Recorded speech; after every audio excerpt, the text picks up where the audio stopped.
Last episode में हमने देखा था कि गोतो और जुनो की फाइट खत्म हो जाती है। आगे हमें व्हाइट टाइगर गिल्ड में दिखाते हैं, जहाँ बेक अपने मन में कहता है क्या ये पॉसिबल है, एक हंटर जो पहले से ज्यादा स्ट्रॉन्ग बन जाए, पता नहीं उसकी कीमत कितनी होगी। जुनो को रिक्रूट करने की कोशिश करना बस टाइम की एक बर्बादी है, लेकिन कुछ और भी रास्ते हैं जिससे टैलेंटेड हंटर के साथ अच्छे रिलेशनशिप रख सकते हैं। अब ये टाइम है प्लान बी का।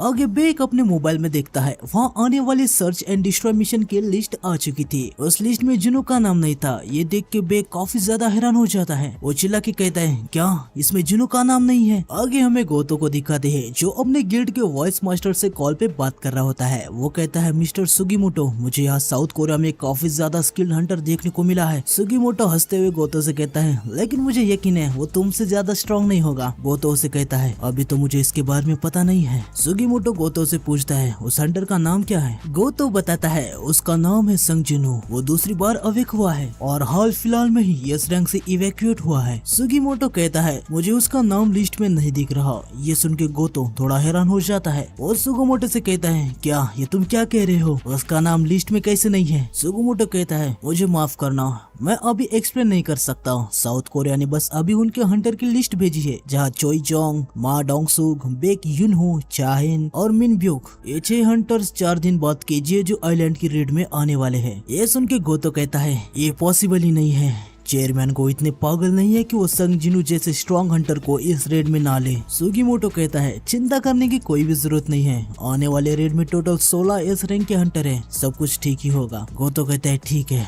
मुझे लगता है कि चिंता करने की कोई जरूरत नहीं है, जब रेड चालू होगी तो मैं फिर से तुम्हें कॉल करूंगा। सुगीमोटो कहता है ठीक है। आगे हमें हल्सान लेक को दिखाते हैं जो कि जेजू आइलैंड पे है। वहाँ एंट की क्वीन कहती है हमें इस आइलैंड को छोड़ना होगा, यहाँ पे खाना नहीं है, हमारे बच्चे अपने बच्चों को ही खा रहे हैं, यहाँ पे ऐसा कोई भी फूड नहीं है जो हमारे किंगडम के रहीवासियों को सपोर्ट करे, ये सब हम ऐसे ही चलने नहीं दे सकते, हमें एक स्ट्रॉन्ग सोल्जर चाहिए। आगे हम देखते हैं कि एंट के काफी सारे एग में से एक काफी ज्यादा बड़ा होता है, वो काफी ज्यादा डेवलप भी लग रहा था। आगे क्वीन कहती है एक ऐसा सबसे पावरफुल सोल्जर जो हमारे किंगडम के रहीवासियों को लीड करेगा, ये सब कुछ हमारे किंगडम के लिए है, अगर कोई भी एनिमी हमारे रास्ते में आएगा तो वो डर के मारे कांपना चाहिए। आगे हम देखते हैं कि उस एग में से काफी बड़ा एंट बाहर आ जाता है, उसकी एनर्जी काफी ज्यादा होती है। क्वीन उसे कहती है तुम्हें यहाँ जितना खाने के लिए सब खा जाओ और मेरे सबसे स्ट्रॉन्ग चिल्ड्रन बन जाओ। आगे हमें जिनो के घर को दिखाते हैं जहाँ चीजें हर तरफ फैली पड़ी हुई थी। जिनो जिन्हा के गाल पकड़ लेता है और अपने मन में कहता है ये जगह तो बिखरी पड़ी है, लगता है जब मैं डीमन कासल में था तो यहाँ किसने जगह को क्लीन नहीं किया। जिनो की माँ कहती है मुझे घर काम किए हुए 4 साल हो गए, तो कैसा रहेगा हम सब मिलके क्लीन करें। जिनो कहता है हाँ। आगे सभी लोग साफ सफाई करने लग जाते हैं। जिनो की माँ कहती है ये जगह इतनी गंदी हो गई है कि यहाँ पे छिपी हुई जगहों पे भी धूल और गंदगी लगी हुई है। जिनो कहता है बेशक, क्योंकि हम यहाँ पे बचपन से रहते आ रहे हैं। फिर जिनो की माँ जिनो से पूछती है जिनो जब मैं स्लीप में थी तब तुम्हें तुम्हारे पापा के बारे में कोई खबर आई थी क्या। जिनो कहता है नहीं। आगे जिनो मन में कहता है मुझे पता है कि माँ क्या कहेगी अगर मुझे कहो कि मैं भी पापा के कदमों पे चल के एक हंटर बन चुका हूँ। पापा ही वो कारण है जो माँ इस जगह को छोड़ना नहीं चाहती। भले ही मैंने इतना पैसा कमा लिया है जितना लोग अपनी पूरी जिंदगी में नहीं देख पाते, लेकिन पापा ही वो कारण है कि हम अभी भी इस जगह पे रह रहे हैं और महीने का रेंट भर रहे हैं। वैसे तो पापा काफी साल पहले गायब हो गए थे, लेकिन फिर भी माँ उनका अभी भी इंतजार कर रही है। वो आशा कर रही है कि पापा एक दिन जरूर वापस आएंगे। माँ को मेरी जरूरत है। जेजू आइलैंड की रेड। इतना कहते ही जिनु शांत हो जाता है। ऐसा लगता है कि वो अभी भी कंफ्यूज है कि उसे रेड में जाना चाहिए या नहीं। आगे एक मेंबर न्यूज में बता रहा होता है कि कैसे ये एंट इवॉल्व हो रही है। ये सब न्यूज में भी दिखाया जा रहा होता है। वो बताता है जब म्यूटेंट एंट्स की तादाद बढ़ जाती है वो पूरे कॉलोनी को खत्म कर देते हैं और हम उसे इवोल्यूशन कहते हैं। अभी जो आपके सामने एंट की फोटो है ये first and second destroy and mission के समय की है। शुरुआत में वो नॉर्मल एंट्स की तरह ही बाहर आके ग्राउंड पे घूमती थी। उनके अपीयरेंस में भी कुछ खास ज्यादा चेंज नहीं था, बस वो साइज से बड़ी हो गई थी। हालांकि ये जो photo third search and destroy mission के टाइम पे ली गई थी और आप देख ही सकते हैं कि एंट्स अब ह्यूमन की तरह खड़ी हो सकती है। उनके सिर की साइज भी कम हो चुकी है, जिससे वो काफी फुर्ती से हलचल कर सकती है। वो उनके 4 पैरों को हाथ की तरह भी यूज कर सकती है और उनके ऐसे बदलाव के लिए उन्हें बस 2 साल लगे हैं। ये बात यहीं पे खत्म नहीं होती। ये जो फोटो हाल फिलहाल में लिया गया है, जिससे जापान में तबाही मचाई थी, उनके पास तो ह्यूमन की तरह काफी फीचर्स है, साथ ही उनके पीठ पे एक विंग्स भी है। तभी क्राउड में से कोई पूछता है क्या वो उड़ भी सकती है। मेंबर बताता है हाँ, और यही कारण है कि साउथ कोरिया और जापान यूनाइटेड टीम के लिए एग्री हो चुके हैं। तभी वहाँ पे बैठा हुआ एक मेल मेंबर कहता है परफेक्टली कैपेबल हंटर भी उस जैसे डरावने बीच से दूर भागेगा। लेडी मेंबर भी कहती है हाँ ये तो सच है। हालांकि एक रिटायर हंटर भी इस रेड में ज्वाइन हो चुका है। आगे जुनू लोगों के कमेंट्स पढ़ रहा होता है, जहाँ लोग उसे कह रहे थे कि संग जुनू इस रेड के लिस्ट में क्यों नहीं है। भले वो एस रैंक हंटर बन गया है, लेकिन वो पहले जैसा ही इंसान है। एक ई रैंकर हमेशा ई रैंकर ही रहता है। वो अपनी पैंट पकड़ के भाग गया होगा। ब्यूक भी इस रेड के लिए रिटायरमेंट से वापस आ गया है, तो वो एस रैंक बनने के बाद भी पास आउट हो गया है क्या। ये कितनी शर्मनाक बात है। ये सारे कमेंट्स पढ़ के जुनू अपने मन में कहता है मुझे इन कमेंट्स से घंटा भी फर्क नहीं पड़ता, लेकिन मैं जिना के लिए चिंता कर रहा हूँ। तो भी उधर के कुछ लोग जुनू को नोटिस करते हैं। उनमें से एक बंदा कहता है हे वो संग जिनू है ना। तभी जिनू को यू जुनू का कॉल आ जाता है। जुनू यू जुनू से पूछता है कि क्या तुम अभी भी मोटल में ही रह रहे हो। ये जुनू जुनू से कहता है नहीं सर, लेकिन मुझे एक अपार्टमेंट मिल गया है। मेरी माँ ने मुझे कॉल किया और मेरी हेल्प की। वैसे मुझे ऑफिस के लिए जगह मिल गई है। अगर आपके पास टाइम है तो आप आगे देख लीजिए। ये सुन के जुनू कहता है क्या तुम्हें जगह मिल गई। जुनू और यू जुनू दोनों उनके न्यू ऑफिस रूम में आ जाते हैं। यू जुनू जुनू से कहता है आपको गिल्ड तैयार करने के लिए ऑफिस चाहिए था ना, आप इसके बारे में क्या सोचते हैं। मैंने आपके अपार्टमेंट के नजदीक के सारे बिल्डिंग में से सबसे बेस्ट को चुना है। जुनू उसे कहता है हम दोनों के लिए जगह कुछ ज्यादा ही बड़ी नहीं हो गई। यू जुनू से कहता है सर ये आप क्या बात कर रहे हो। एक गिल्ड को तैयार करने के लिए 3 हंटर्स की जरूरत होती है, एक गिल्ड मास्टर, एक वाइस गिल्ड मास्टर और एक एम्प्लॉय। ये सुन के जुनू कहता है इसका मतलब ये है कि मुझे एक और पर्सन को रिक्रूट करना होगा। जुनू मन में कहता है मैं किसी ऐसे हंटर को रिक्रूट कर लूंगा जिसे मैं जानता हूँ। तब यू जुनू जुनू से कहता है सर आपके लिए कोई आया था। जुनू कहता है मेरे लिए कौन। यू जुनू बताता है सर वो एक फॉरेनर था। फिर यू जुनू उस फॉरेनर का कॉन्टेक्ट कार्ड जुनू को दे देता है और कहता है वो चाहते कि आप उनको एक कॉल कर दे, वो कोरिया में 17 तारीख तक रहने वाले हैं। जुनू मन में कहता है एक फॉरेनर, ये कौन हो सकता है। तभी जुनू को अपने एक शैडो के पास खतरा महसूस होता है। वो तुरंत शैडो एक्सचेंज का यूज कर लेता है। यू जुनू पूछता है सर क्या हुआ। जुनू से कहता है मुझे अभी घर जाना होगा और जुनू वहाँ से चला जाता है। ये देख के यू जुनू हद से ज्यादा शॉक हो जाता है। आगे हम देखते हैं कि एक खूनी एक लड़की के गले पे चाकू लगाया था। वो उसे कहता है अगर तुम चिल्लाई तो मैं तुम्हें मार दूंगा। तुम्हें पता है ना यहाँ पे कुछ लोगों को अभी मारा गया है। वो लड़की रोते हुए कहती है प्लीज मुझे मत मारना। वो खूनी कहता है यही तो कारण है जिसके लिए मुझे पड़ोस वाली जगह पसंद है। तभी वहाँ पे पीछे से जिनू आ जाता है। वो उस खूनी से कहता है तुम यहाँ पे कर क्या रहे हो। वो खूनी जिनू से कहता है क्या तुम मुझे कोई लेक्चर देने वाले हो। वो खूनी थोड़ी बहुत बकवास बातें करके जिनू पे हमला करने आ रहा होता है। वो जिनू के कंधे को पकड़ लेता है और बड़े ही गुरूर से कहता है जब मैं अपने आप से किसी कमजोर को देखता हूँ तो मुझे उसे परेशान करने की इच्छा होती है। लेकिन तभी जिनू उसका डैगर लेके उसको ही काफी ज्यादा स्टैब कर देता है, जिससे उस खूनी बंदे की हालत खराब हो जाती है। जिनू भी उसे कहता है हाँ मैं भी इस मामले में खुद को थोड़ा बहुत रिलेट करता हूँ। जब तुम्हें उसकी आदत हो जाती है तो नॉर्मल जिंदगी में वापस जाना आसान नहीं होता। हम देखते हैं कि जिनू ने उसके पैर पर काफी ज्यादा स्टैब कर दिया था। दर्द के मारे खूनी काफी ज्यादा चिल्ला रहा होता है। आगे जिनू उस खूनी से कहता है ज्यादा अंधेरा होने से पहले मेरा घर जाना अच्छा नहीं होगा। वो जो लड़की होती है वो वहाँ से भाग जाती है। आगे जिनू खूनी से कहता है अगर तुम्हें जिंदा रहना है तो आधी रात से पहले तुम्हें खुद को बदलना होगा। जिनू उस खूनी की शैडो में अपना एक हाई और की शैडो को डाल देता है। वो शैडो से कहता है अगर इसने खुद को आधी रात तक नहीं बदला तो इसे मार देना। फिर जिनू खूनी से कहता है मुझे काफी अच्छा लगेगा अगर तुम जिंदा रह पाए। आगे जिनू अपने मन में कहता है हालांकि मुझे खुद भी नहीं पता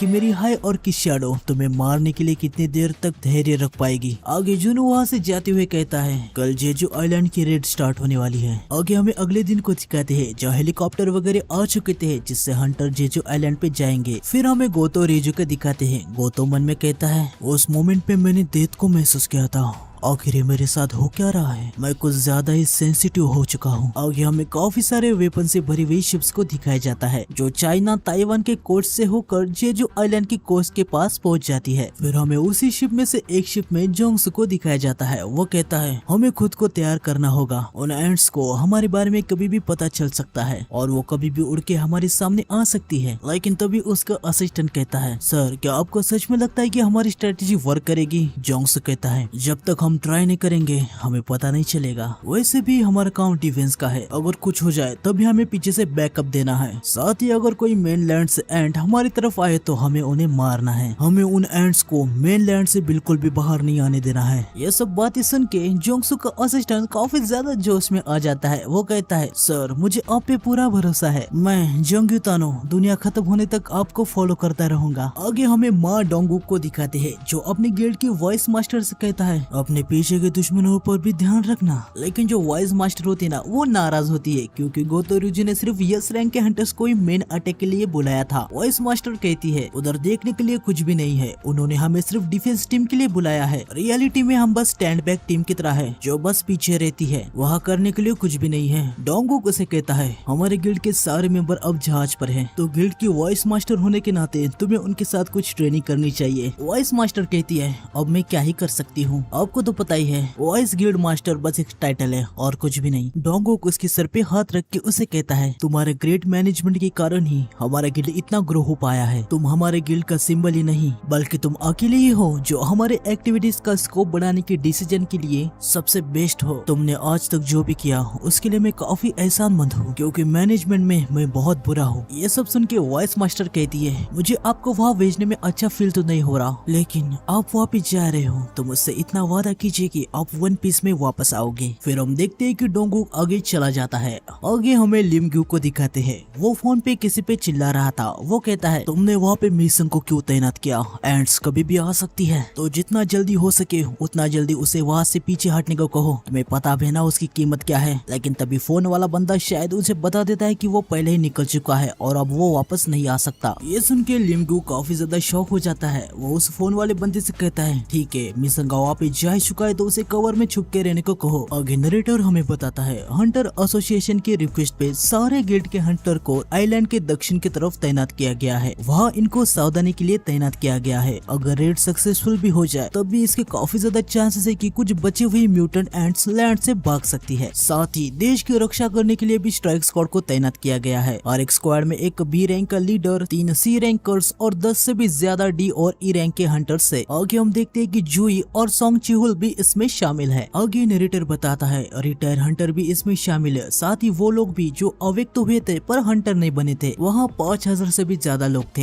इसका मतलब 50,000 साउथ कोरिया के अवेक लोगों को देखा जाए तो हर 10 में से एक बंदा यहाँ फाइट करने के लिए ज्वाइन हुआ है। आगे हम एक डबल रोटर हेलीकॉप्टर को देखते हैं जिसके अंदर हमारे सारे हंटर्स है। उधर एक कैमरामैन भी होता है। वो कहता है, मैं न्यूज एजेंसी से कैमरामैन हूँ जो हंटर की न्यूज देने में स्पेशलाइज्ड है। जैसे कि टाइटल के हिसाब से आपको पता चल ही गया होगा, मेरा जॉब है हंटर को एक्शन में फिल्म करना। इस रेड को देश भर में लाइव दिखाया जाएगा। आप सभी को रेटिंग के बारे में चिंता करने की कोई भी जरूरत नहीं है। लाइव जाने से पहले 10 मिनट का डिले होने वाला है। उस टाइम हमारे एडिटर चीजों को फिल्टर कर देंगे। बेक कहता है, मुझे तो यकीन ही नहीं हो रहा कि इतने खतरनाक मिशन में कैमरामैन को भी लिया जा रहा है। आखिर मिस्टर गो ने क्या सोच के ये डिसीजन लिया होगा। आगे डोंगुक कहता है, एक सच्चा हंटर उसे कहा जाता है जो सक्सेसफुली किसी को भी प्रोटेक्ट कर पाए। लेकिन फिर भी मिस्टर कैमरामैन आपको उधर खुद ही अपने आप को प्रोटेक्ट करना होगा। कैमरामैन कहता है, चिंता करने की कोई भी जरूरत नहीं है, मैं ज्यादा हंटर की तरह नहीं लगता, लेकिन मैं खुद एक ए रैंक का हंटर हूँ। आगे नरेटर हमें बताता है, काफी ऐसे हंटर है जिनके पास हंटर का लाइसेंस तो है लेकिन फिर भी वो नॉर्मल लाइफ जीना पसंद करते हैं क्योंकि उन्हें रेड अच्छी नहीं लगती। एक कैमरामैन जो ए रैंक का हंटर है वो उन्हीं में से एक है। आगे कैमरामैन कहता है, मेरे 2 प्रोफेशंस है, ये मेरा डेंजरस लोकेशन में फिल्मिंग करने का पहली बार एक्सपीरियंस नहीं है, मुझे तो डंजन ब्रेक को भी फिल्मिंग करने के लिए भेजा गया था। हम देखते हैं कि ये कहते हुए कैमरामैन कांप रहा होता है। आगे वो कहता है, मुझे कुछ भी नहीं पता कि मेरे पास्ट के एक्सपीरियंस इस वाले रेड में कितने ही हेल्प कर पाएंगे। डोंगुक से कहता है, नर्वस होने की कोई जरूरत नहीं है, हंटर एसोसिएशन ने चौथे रेड में कैमरामैन को हमारे साथ भेजा है क्योंकि उनको भरोसा है कि इस रेड के सक्सेस होने के चांसेस काफी ज्यादा है। ये सुन के कैमरामैन डोंगुक को थैंक यू कहता है। साथ ही बेक भी कहता है, तुमने जो कहा वो सुन के काफी अच्छा लगा। आगे डोंगुक कहता है, ये पहली और आखिरी बार होगा कि देश के रहवासी AKS रैंक के रेड के गवाह रहेंगे। साथ ही हम पिछले 3 बार फेल हो चुके हैं, इसीलिए सभी लोग इसे काफी उत्सुकता से देखेंगे। चलो उनको एक क्लीन विक्ट्री दिखाएंगे। आगे बेक अपने मन में कहता है, सच्चाई के साथ बात की जाए तो अगर इस मिशन में हम फेल हो जाएंगे तो दुनिया से साउथ कोरिया मिट जाएगा। अभी इस दुनिया को हीरोज की सख्त जरूरत है। आगे बेक ब्यूंगू से कहता है, ब्यूंगू मुझे तो बिल्कुल भी नहीं लगा था कि मैं तुम्हें यहाँ देख पाऊंगा। ब्यूंगू उससे कहता है, मुझे ऐसा लगा मेरे हिल के बिना ना तुम ही सबसे पहले मर जाओगे, खासकर तब जब तुम किसी भी बीस्ट को देख के सीधा उस पे झपट जाते हो। ये सुन के सब लोग हंसने लगते हैं और बेग गुस्सा हो गए ब्यूंग से कहता है, क्या तुमने क्या कहा, मैं झपट के आगे जाता हूँ। फिर चाइन बेग से पूछती है, मिस्टर बेग यहाँ आने से पहले आपकी किसी तरीके से संग जिनों से मुलाकात हुई थी क्या? बेग कहता है, नहीं। वैसे आपने ये पूछा क्यों? चाइन कहती है, नहीं ऐसी कोई कारण की बात नहीं है, मैंने तो बस ऐसे ही पूछ लिया था। फिर डोंगुक नीचे देखते हुए सबसे कहता है, लगता है अबे हमें अपने काम पे ध्यान देना चाहिए। हम देखते हैं कि वो जेजू आइलैंड के काफी क्लोज आ जाते हैं। ब्यूंग डर के मारे कांपने लगता है। गोतो अपने 2 साथियों के साथ पहले ही लैंड पे पहुंच चुका था। वो कहता है, तो ये जेजू सिटी हुआ करती थी, अब तो ये पूरी तरीके से किसी भूतिया शहर में बदल गई है। आगे गोतो को कुछ एंट्स की लाश दिखती है। वो कहता है, क्या उन्होंने एक दूसरे को खाया है? ऐसा लग रहा है कि यहाँ पे कोई शिकारी घूम रहा है। आगे गोतो अपने सारे मेंबर्स को अपने प्लान को एक्टिवेट करने को कहता है। सारे हंटर्स अपने माना की रेज को एक्टिवेट कर देते हैं। डबल रोटर के अंदर से साउथ कोरिया के सारे हंटर्स ये नजारा देख रहे होते हैं। बेग तो काफी ज्यादा हैरान हो जाता है। वो कहता है, देखो उनके माना की इंटेंसिटी। चोई जोंग कहता है, लगता है जापान के हंटर्स ने अपना ऑपरेशन लॉन्च कर दिया है। आगे हम देखते हैं कि टनल के अंदर से काफी सारी एंट्स बाहर आने लगती है। कुछ एंट डबल रोटर की तरफ भी अटैक करने आ जाती है। चोई जन आगे आता है और कहता है, मैंने देख लेता हूँ। फिर वो फ्लेम स्पेयर स्पेल से एंट पे काफी तगड़ा अटैक कर देता है। इस फ्लेम के अटैक को देख के ब्यूंग काफी ज्यादा हैरान हो जाता है। वो चोई जोंग को इम्प्रेसिव कहता है, लेकिन चोई जोंग कहता है, नहीं वाकई में नहीं। हम देखते हैं कि सिर्फ एक ही एंट जल के राख हो चुकी थी। चोई कहता है, मुझे लगा ही था कि ऐसा कुछ हो सकता है, इतनी फायर पावर इनको खत्म करने के लिए काफी नहीं है। आगे चोई बहुत ही बड़ा और खतरनाक अटैक करने वाला था। वो सबको कहता है कि थोड़ी दिक्कत हो सकती है तो अच्छे से किसी चीज को पकड़ लो। फिर चोई एक फ्लेम का काफी बड़ा अटैक कर देता है। चोई सबसे कहता है कि ये एंट्स काफी ज्यादा इवॉल्व हो गई है, ये पहले की तरह नहीं है। मेरा फायर अटैक एक ए रैंक के गेट के लिए भी काफी है, लेकिन ये मैजिक से काफी ज्यादा रेजिस्टेंस है। मुझे और भी तगड़ा फोर्स यूज करना होगा, लेकिन उसके लिए मुझे ये आंकना होगा कि ये लोग कितने स्ट्रॉन्ग है। ऐसा कहते हुए चोई नीचे छलांग लगा देता है। ऊपर डबल रोटर से डोंगुक चोई को आवाज तो देता है। आगे हम देखते हैं कि चोई अपने फ्लेम के ऊपर खड़ा होकर नीचे जा रहा होता है। डोंगुक चाइन से पूछता है, क्या वो ठीक तो होगा ना? चाइन कहते हैं कि हाँ वो बिल्कुल भी ठीक होगा। वैसे भी उसकी जो फायर वाली मैजिक है वो एक साथ ज्यादा ओपोनेंट से फाइट करने के लिए ही स्पेशलाइज्ड है। आगे हम देखते हैं कि चोई टनल के अंदर आ चुका था। वो सीधा एंट्स पे लैंड कर देता है। उसके आसपास काफी सारी एंट्स थी। वो अपने फायर वाले मैजिक का यूज करके आजू बाजू काफी ज्यादा एक्सप्लोजन कर देता है और वो कहने लगता है कि लास्ट टाइम जब मैं एंट्स के साथ खेल रहा था तब मैं एक छोटा सा बच्चा था। मुझे याद है कि हर बार जब मैं एंट्स को लाइटर से जलाता था उनकी बेहोशी की आवाज मुझे सुनाई देती थी और अब मुझे आतिशबाजी सुनाई दे रही है। फिर वो बाकी सबको कहता है कि वो अभी नीचे आ सकते हैं। ऊपर से सब लोग देख रहे थे कि कैसे चोई ने उधर का पूरा इलाका ही जला के राख कर दिया था। आगे डोंगुक कहता है, हमारे पहले के अटेम्प्ट की तरह इस बार यहाँ पे कोई बच निकलने का रास्ता नहीं है। हम शायद एंड के टनल के अंदर कैद भी हो सकते हैं। जापानीज हंटर 1 घंटे के लिए रुक सकते हैं। हमें इतने समय में ही क्वीन को हरा के जल्दी से जल्दी बाहर निकलना होगा। आगे हम देखते हैं कि सभी लोग नीचे कूद जाते हैं। तो आज की वीडियो में बस इतना है। नेक्स्ट वीडियो आएगा कल, तो चैनल को सब्सक्राइब कर देना और बेल आइकन को दबाना मत भूलना। मिलते हैं नेक्स्ट वीडियो में। सायोनारा।